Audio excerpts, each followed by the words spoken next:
And I'm wondering about the relationship between this thing that's never been measured or never been counted, that you're associating with like the colonized sector, with like the kind of forms of biopolitical quantification, measurement and control that are applied to black and colonized and like surplus populations. We somehow get wrapped up into the biopolitical powers by being put into the schemes of population, by registering in the census. They know we exist. They count us. They say, okay, there's like 50 people in this hood right there, etc. And we're managed on that basis, and we're thought in that basis. We are figures that are measured in terms of the body and the bodily existence that we have. But we are still not counted in a different way or in another plane.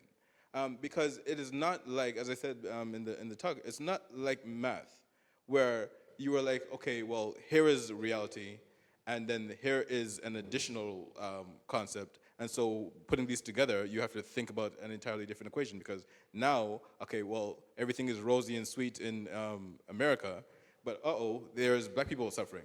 Well, black people suffering plus America means, okay, well then America and must be questioned in general.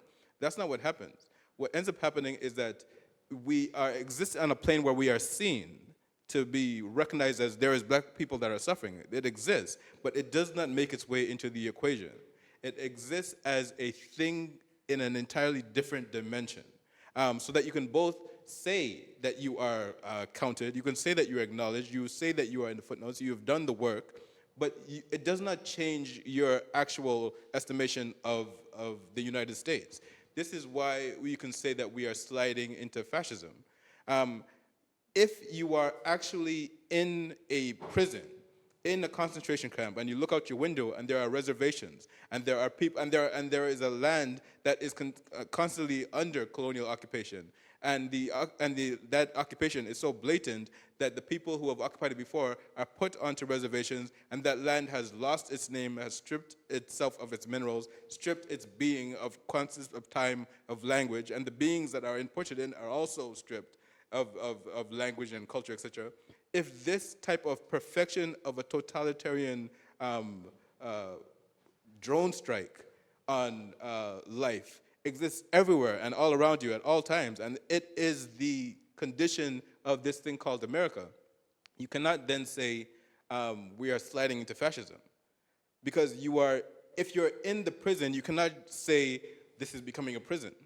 You recognize that you are in a prison. But if you somehow can rely on the dehumanization that is involved in colonialism and anti-blackness to say that the prison exists, but it's not really a prison. And this happens in real special ways. Like, you can walk through Chicago, and there is a jail in the middle of Chicago. And it is not that the jail is in the downtown core, not in the rural areas as they put it in other states, but it's in the downtown core. And in some ways, Chicago is a city without a jail in the center. But people in jail in the middle of downtown exist outside of Chicago. They're not actually in Chicago. People go to jail not across the street from the Gold Coast, but in some other place. And so you are somehow moved away from reality into an entirely different plane. And what the work of critique, or even black liberal critique, is to constantly try to remind us that, hey, we exist. But you're never going to shake the foundations into believing that, no, there is a jail in the city. The jail only exists as a metaphor, even when it is physically present in front of you.